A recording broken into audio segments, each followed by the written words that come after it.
The Fallout Season 2 finale finally dropped, and after last week absolutely raised the bar, this episode had no choice but to swing big. The real question wasn't just what happened, it was whether any of it actually mattered. Did the story come full circle? Did Welch's head finally make sense? And did all those storylines earn their ending? Also real quick, if you want to survive the wasteland with me, tap subscribe before we dive in. In this breakdown, I'm unpacking what the finale is really saying, Cooper's fate, the truth about his family, what Phase 2 means for the Vault, why the Enclave is still a massive problem, and what that post-credits scene is quietly setting up.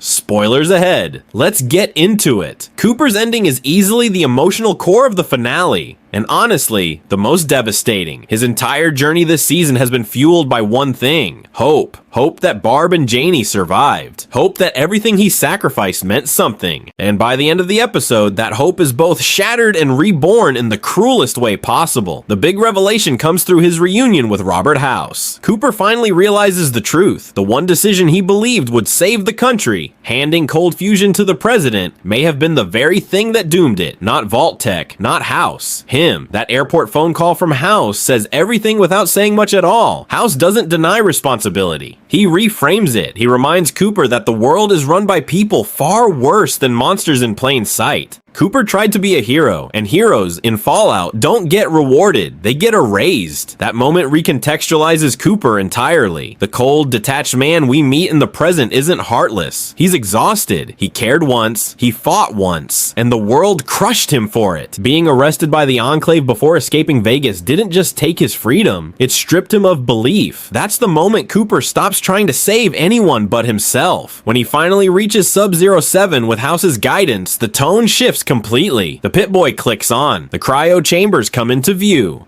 And for the first time, Cooper hesitates. Not because he's scared they're gone, but because he's scared they'll see what he's become. But he opens the chambers anyway. They're empty. At first, it feels like the cruelest confirmation possible. That Barb and Janie never made it, that hope was a lie, but Fallout never lets despair sit untouched. Inside Barb's chamber, Cooper finds something small and devastatingly important. A postcard, Colorado. That detail changes everything. Colorado wasn't random, it was a callback. A joke Cooper once made about hiding somewhere far enough away that the world couldn't touch them. And now, years later, it becomes proof that Barb believed the same thing Cooper did, that survival was still possible. So Cooper ends the season exactly where he began, wandering. But now it's different. This isn't blind hope anymore. It's fragile, specific, and dangerous. Barb isn't a dream, she's a destination. And in Fallout, hope is never free. With Cooper staring out at the horizon and the credits flashing that "Take your family to the Rockies" billboard, the show isn't being subtle at all. Colorado is the destination, and that's where things get dangerous. Because when Steph triggered Phase 2, the Enclave intercepted the signal from a frozen mountainous region, which lines up a little too perfectly. Cooper isn't just chasing hope anymore. He's walking straight into enemy territory. What makes that even better is how quietly Robert House is dismissed. Left alone in the cryo chamber room, clinging to relevance, insisting there's still business between them, only for Cooper to shut it down instantly.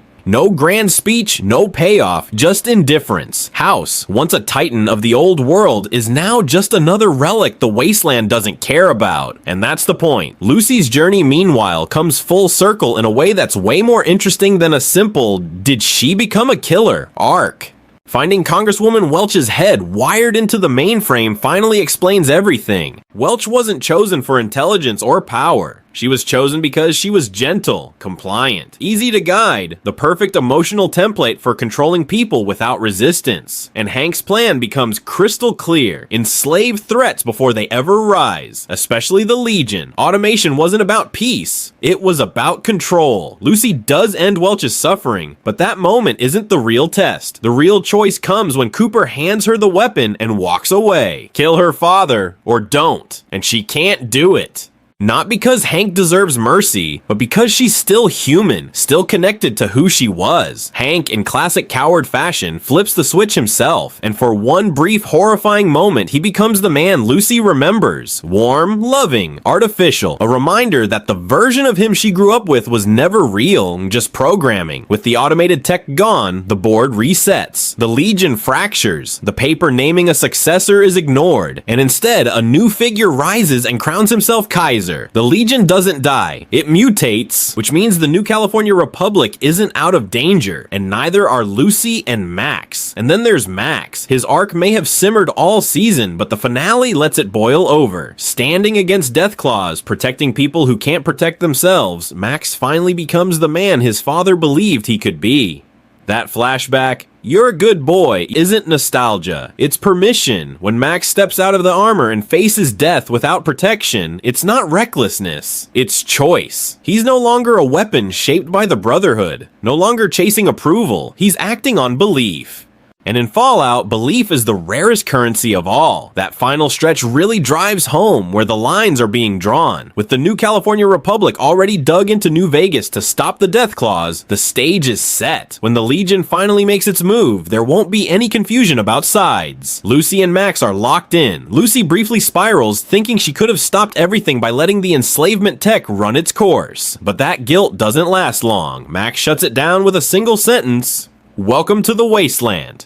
Wars came before her. Wars will come after her. Choosing not to cross a moral line doesn't make her responsible for the fallout. If anything, it proves she's still herself. Now, the Vault storyline. Let's be honest, Vaults 32 and 33 were easily the weakest thread of the season. Norm's arc gets dragged down with it too. Steph cornered and exposed. 200 years old, not even American, and hated by the Vault. Opens Hank's box and sends a desperate message into the void. Unfortunately for everyone, the Enclave hears it loud and clear. Phase 2 is officially live.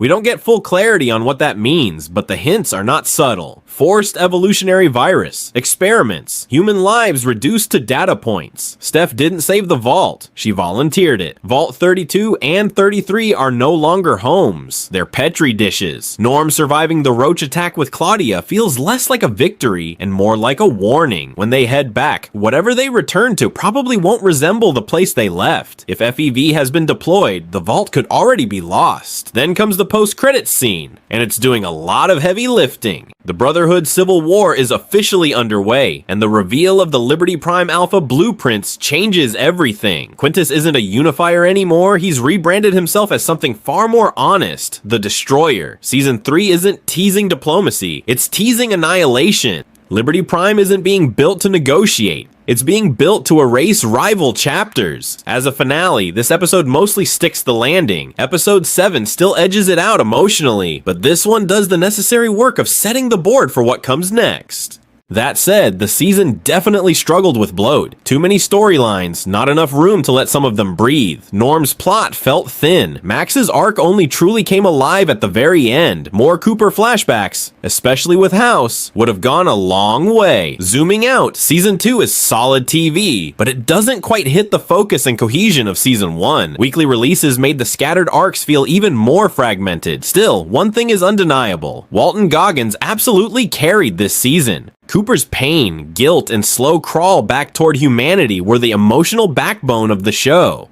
Lucy's performance in the finale deserves real credit too. Losing her father, even knowing who he truly was, hit hard. That quiet moment where he brushes her hair, offering the smallest hint of tenderness, was devastating. It wasn't redemption, it was tragedy. By the end, Fallout hasn't closed its story. It's cracked it open wider. The Legion is coming. Cooper is heading to Colorado. The Enclave is active. Phase 2 is underway, and the Brotherhood is about to turn on itself.